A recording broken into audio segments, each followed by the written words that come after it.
Hello hi. ఈరోజు ఎల్లుల్లి గుడ్డు చేద్దాం. మనము ఒక 2 స్పూన్స్ ఆయిల్ వేయాలి. ఆనియన్స్ వేయాలి. ఒక 3 eggs తీసుకున్నా.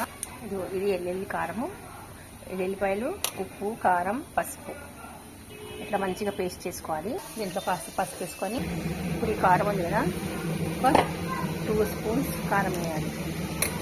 2 స్పూన్స్ వేసాం కదా, మంచిగా కలుపుకోవాలి.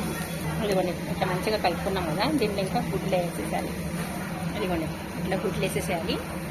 ఇట్లా వేసేసి సిమ్లో పెట్టి మూత పెట్టేసేయాలి. కలుపుద్ది. ఇదిగోండి ఇట్లా చేసి ఇట్లా తిప్పాలండి. మొత్తం కలపొద్దు, ఇట్లా చేసేసేయాలి. ఇంకా మళ్ళీ మూత పెట్టాలి. ఎగ్ కర్రీ చపాతీ చాలా బాగుంటుందండి. టేస్టీగా చపాతీ చేద్దాం మనం ఇప్పుడు. ఇదిగోండి కర్రీ అయిపోయింది. పై నుంచి కొత్తిమీర చల్లేసుకోవాలి. ఇంకా అయిపోయింది రెడీ. ఇవన్నీ చపాతీ తీసుకున్నాం కదా, దీనికి ఇట్లా ఘాటు పెట్టాలి. దాని తర్వాత ఎల్లుల్లి కారం ఉంది కదా, ఇది మంచిగా పెట్టేసుకోవాలి.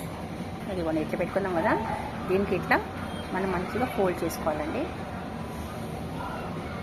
ఇట్లా మంచిగా ఫోల్డ్ చేసిన తర్వాత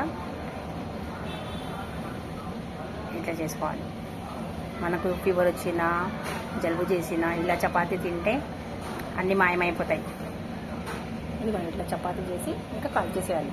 ఇదిగోండి వేసి కొద్దిగా నెయ్యి వేసి కాల్చుకోవాలండి. ఇదిగోండి ఇట్లా కొద్దిగా నెయ్యి వేయాలండి.